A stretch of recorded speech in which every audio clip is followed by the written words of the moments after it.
This episode is brought to you by Factor. Optimize your nutrition this year with Factor, America's #1 ready-to-eat meal service. Factor's fresh, never-frozen meals are dietitian-approved, ready to eat in just 2 minutes. Choose from 40 weekly options across 8 dietary preferences, like Calorie Smart, Protein Plus, and Keto. Eat smarter at factormeals.com/listen50 and use code LISTEN50 for 50% off, plus free shipping on your first box. Factormeals.com/listen50. Code LISTEN50. Terms and conditions apply.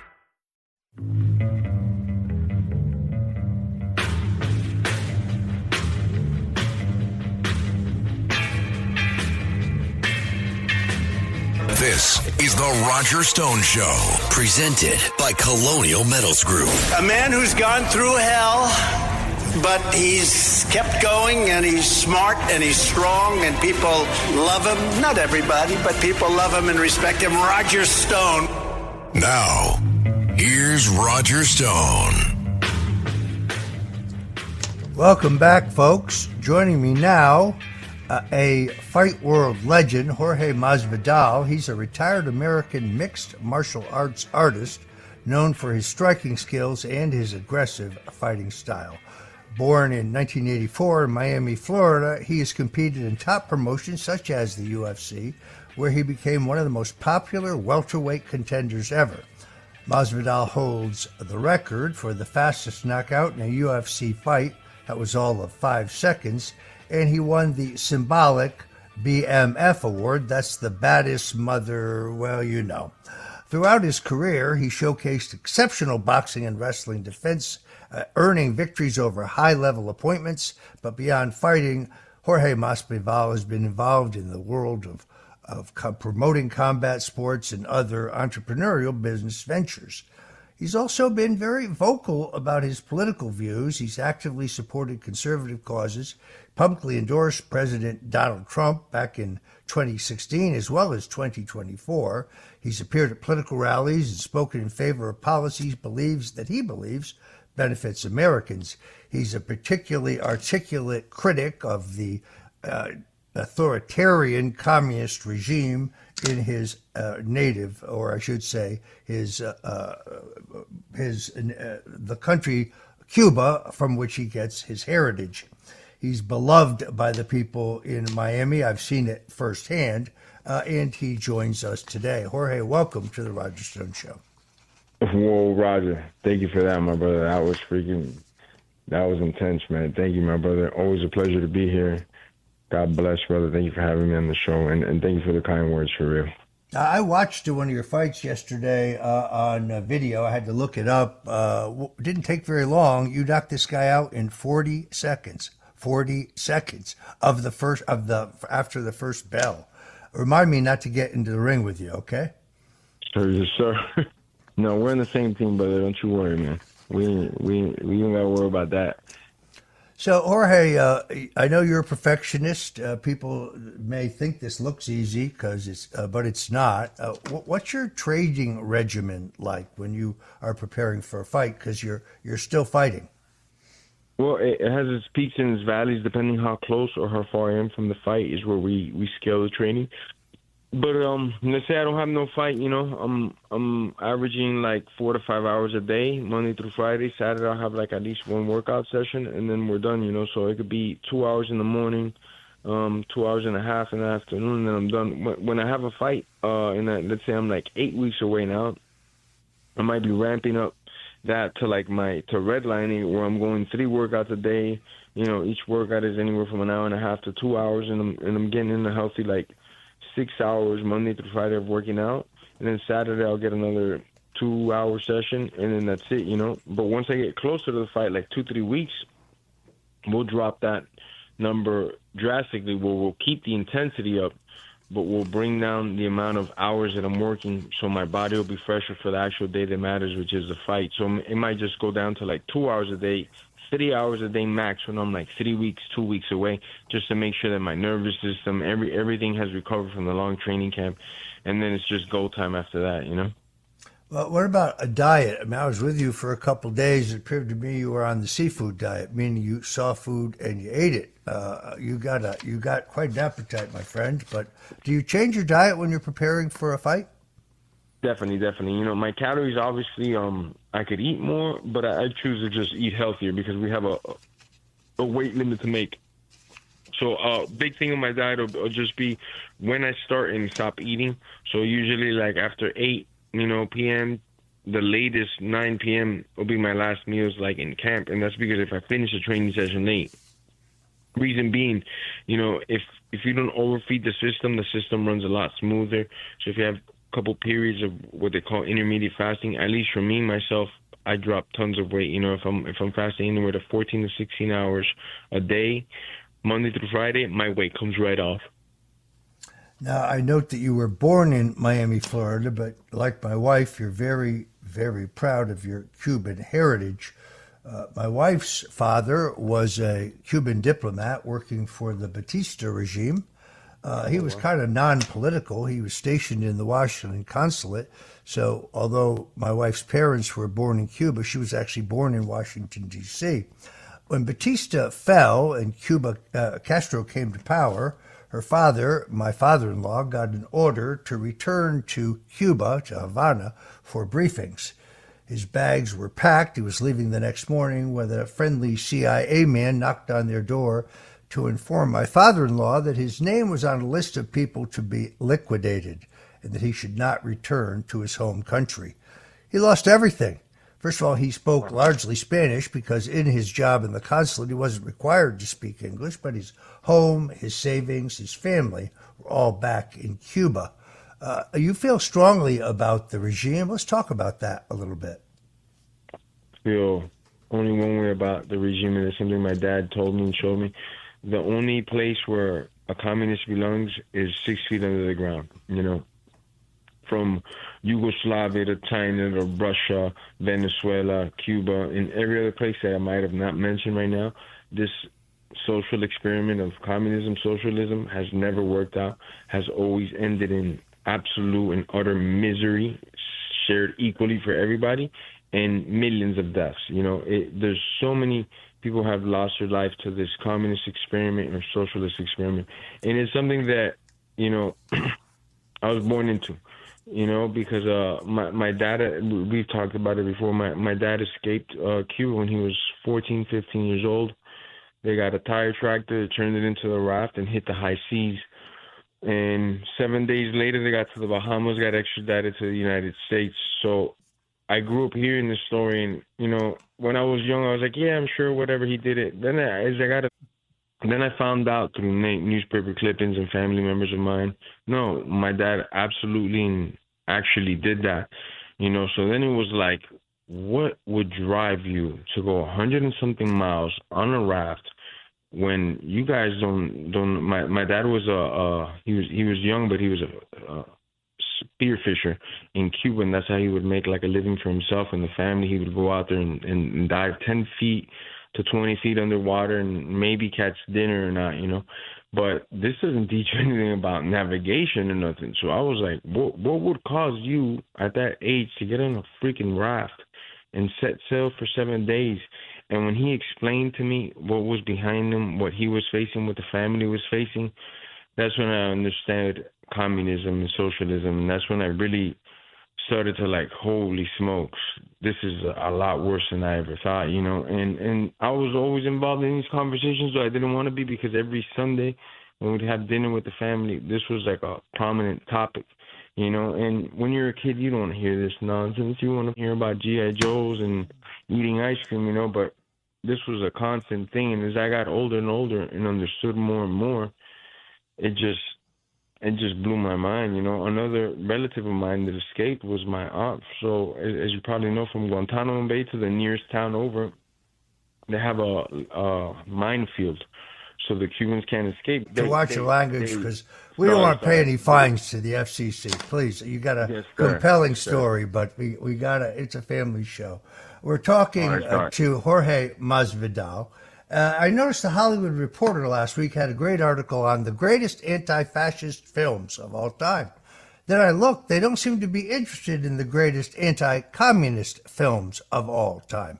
We'll be back with a chastened Jorge Masvidal right after the break.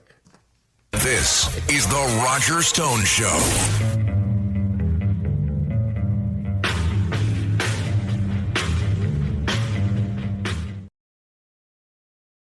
Ryan Reynolds here from Mint Mobile. I don't know if you knew this, but anyone can get the same premium wireless for $15 a month plan that I've been enjoying. It's not just for celebrities. So do like I did and have one of your assistants switch you to Mint Mobile today. I'm told it's super easy to do at mintmobile.com/switch. Upfront payment of $45 for 3-month plan, equivalent to $15 per month required. Intro rate first 3 months only, then full price plan options available. Taxes and fees extra. See full terms at mintmobile.com. This episode is brought to you by Chevrolet. Chevy certified service technicians are factory trained to fit your vehicle with the tires specifically developed for it. And with our tire price match guarantee, you get the best fit for the best deal. Let us do the work. Available on select eligible tire brands at participating dealers only. Offer ends 12/31/2025. Terms apply. See dealer for complete details. Visit Chevrolet.com/service to learn more.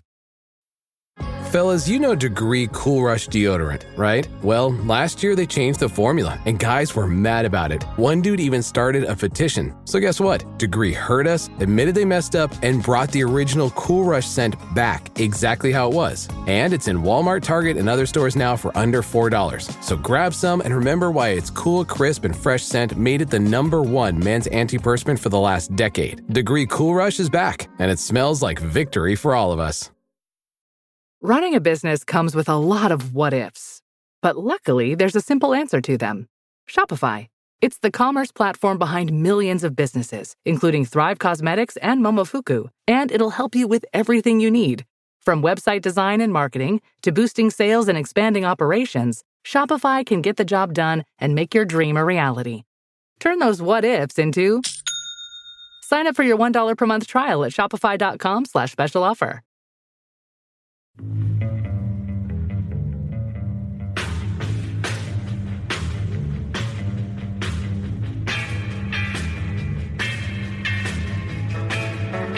Richard Nixon, Ronald Reagan, George W. Bush, and Donald Trump. They went after a guy named Roger Stone, who's sitting in the office. And I'll say this in front of Roger, he's no baby. And right now, he's cleaner than anybody in this place. No, they treated him very unfairly. All of these presidents relied on one man to secure their seat in the Oval Office. That man is Roger Stone. Roger Stone. This is the Roger Stone Show, presented by Colonial Metals Group. Now, here's Roger Stone. Welcome back, folks. We're talking to Jorge Masvidal, a celebrated American mixed martial arts artist known for his striking skills and his aggressive fighting style. The reason I like Jorge Masvidal, the way I love him, is because he loves God, he loves America, he loves freedom, and he loves Donald J. Trump. And evidently, the feeling is mutual, because after Masvidal's celebrated victory over Nate Diaz, President Trump said that Jorge Masvidal, you know why I love him? I love people that fight, people like me. He's just like me. There it is right there, the mutual respect that highlights two warriors, two fighters for my friend Jorge Masvidal. In fact, President Trump actually acknowledged that Jorge Masvidal's support positively impacted his campaign's performance in Miami-Dade.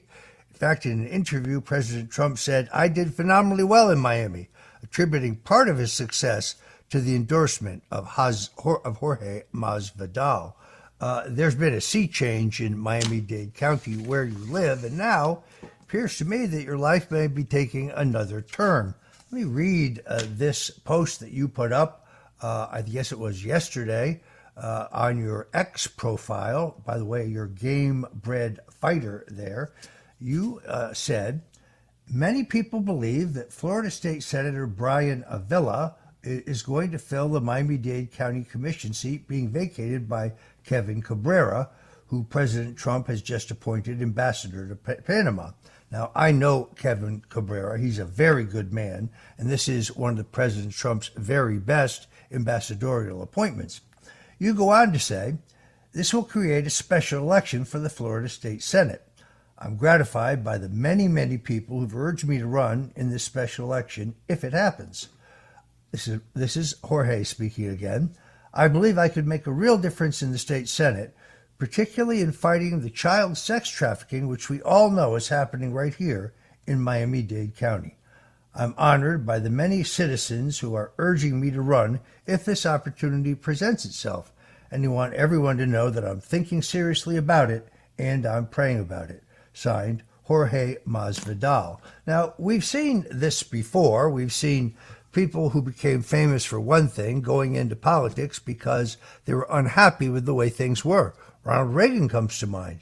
He was an actor, both in movies and on television, before he decided to take the plunge and get into politics, where no one can argue he didn't make a difference. Bill Bradley, the famous basketball player from New Jersey, an all-star, he ran and served with distinction in the U.S. Senate. Unfortunately, they don't have moderate Democrats like Bill Bradley anymore. And, of course, there's the greatest example of them all, Donald J. Trump, a businessman. Before Donald Trump was elected president, all of our presidents were either governors or senators or congressmen or generals.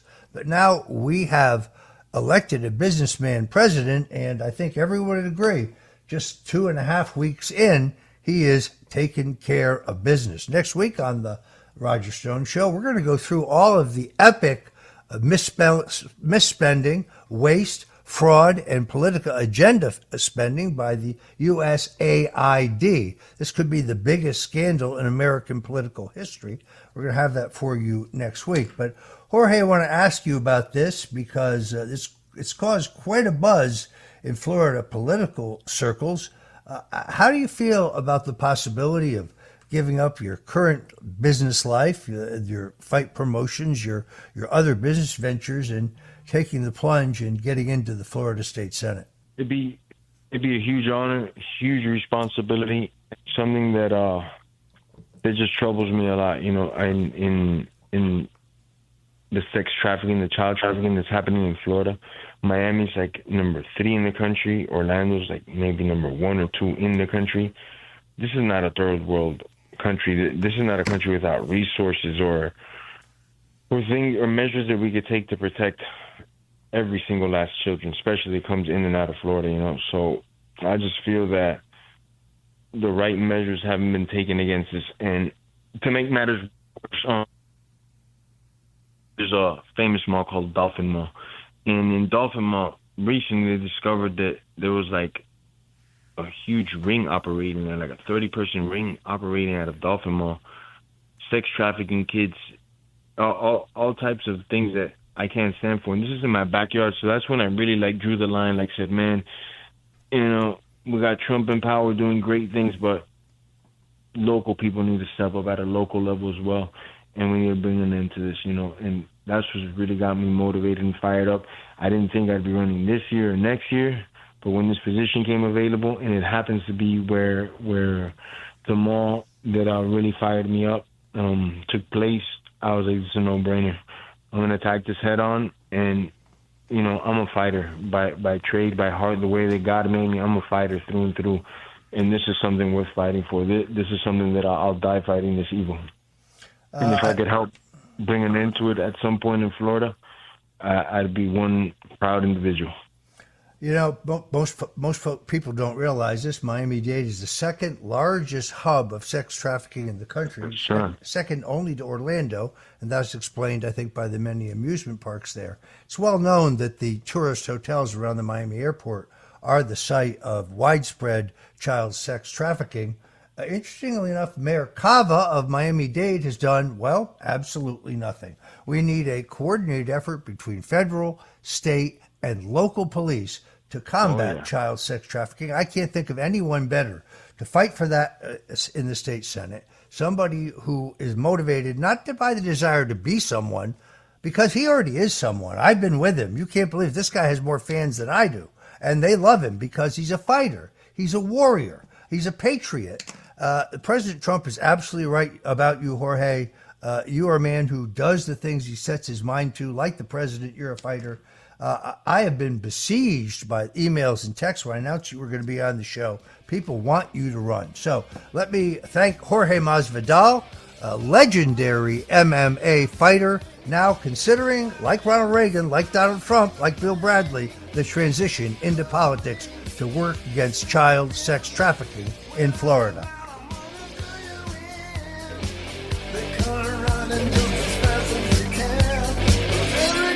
Crazy about a shark, yes, man.